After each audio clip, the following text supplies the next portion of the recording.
पहले अगर किसी गल्फ कंट्री में कोई टेंशन क्रिएट होती थी तो हमारे लिए एक बड़ी प्रॉब्लम बन जाती थी कि हम अपनी ऑयल डिमांड्स को पूरा कैसे करेंगे। सोचो, क्रूड ऑयल नहीं मिलेगा तो फ्यूल के प्राइस हाइक होंगे, जिसका नेगेटिव इम्पैक्ट पड़ेगा हमारी इकोनॉमी पर। फॉर एग्जाम्पल, रिसेंटली जब ईरान और इसराइल के बीच वॉर लाइक सिचुएशन बनी थी तो पूरी दुनिया टेंशन में थी कि अगर ईरान ने स्ट्रेट ऑफ हॉर्मुज को बंद कर दिया तो क्रूड ऑयल की सप्लाई कैसे होगी, क्योंकि इस रूट के थ्रू वर्ल्ड का ऑलमोस्ट 20 to 30% और इंडिया का 40% क्रूड ऑयल ट्रांसपोर्ट होता है। और इसका बहुत बड़ा इम्पैक्ट पड़ता है इंडिया की इकोनॉमी पर, क्योंकि इंडिया वर्ल्ड का 3rd लार्जेस्ट ऑयल कंज्यूमर है और हम 85% से ज्यादा क्रूड ऑयल इंपोर्ट करते हैं। ऐसे में हम अपनी एनर्जी डिमांड्स को कैसे पूरा करते। लेकिन इंडिया इससे पैनिक नहीं था, क्योंकि हमने अपनी ऑयल स्ट्रेटेजी को बदल दिया है। पहले तो ये ऑयल स्ट्रेटेजी है क्या? ये 3 चीजों पर फोकस्ड है: अफोर्डेबल ऑयल सिक्योर करना, सप्लायर को डाइवर्सिफाई करना और जियोपॉलिटिकली स्मार्ट रहना। इंडिया पहले मिडिल ईस्टर्न कंट्रीज जैसे इराक और सऊदी अरेबिया पे ऑयल के लिए डिपेंडेंट था, और अगर मिडिल ईस्ट में कोई भी पॉलिटिकल इंस्टेबिलिटी होती तो उसका डायरेक्ट इम्पैक्ट पड़ता इंडिया की ऑयल प्राइसिंग पर और हमारी इकोनॉमी पर। 2021 तक रशिया सिर्फ 2% कंट्रीब्यूट करता था इंडिया के ऑयल इंपोर्ट पर। मेजर ऑयल एक्सपोर्टिंग कंट्री के ऑर्गेनाइजेशन ओपेक की मनमानी को भी इंडिया को टॉलरेट करना पड़ता था।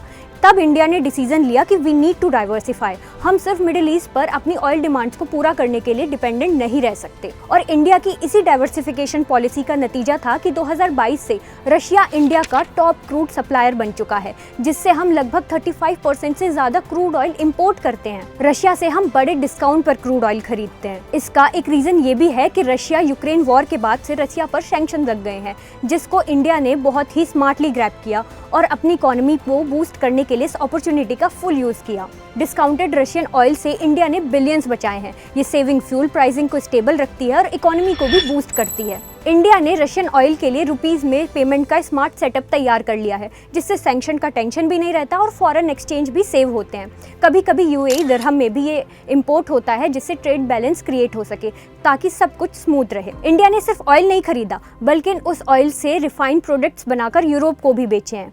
ये सब सिर्फ शॉर्ट टर्म गेन नहीं है। इंडिया ने इस मौके को यूज किया है टू डाइवर्सिफाई एनर्जी सोर्सेज। पहले ओपेक पे 72% डिपेंडेंसी थी हमारी फॉर क्रूड ऑयल, अब ये घटकर सिर्फ 59% रह गई है।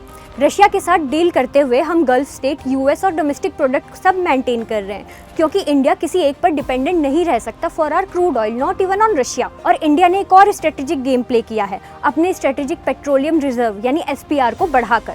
2015-17 के बीच इंडिया को पहले 3 एसपीआर मिले और अभी हमारे पास 9.5 डेज तक का क्रूड ऑयल रिजर्व है। सपोज क्रूड ऑयल सप्लाई अगर इंडिया को नहीं हो पा रहा है तो वो 9.5 डेज तक सस्टेन कर सकता है, जिसको 2030 तक 25 से 30 दिन और आगे 90 दिन ले जाने का इंडिया का लक्ष्य है, जो ग्लोबल स्टैंडर्ड के बराबर है। इंडिया ने रशिया से क्रूड ऑयल खरीद कर इंडिया की इकोनॉमी को तो बूस्ट किया ही, साथ ही ग्लोबल फ्यूल प्राइस को कंट्रोल करने में भी एक इम्पॉर्टेंट रोल प्ले किया है। आज ये क्रूड ऑयल सिर्फ फ्यूल नहीं है, बल्कि एक ग्लोबल वेपन बन चुका है। भारत ने अपनी एनर्जी सिक्योरिटी को मजबूत करने के लिए डिप्लोमेटिक, स्ट्रेटेजिक और लॉजिस्टिक सभी स्तरों पर तैयारी की है।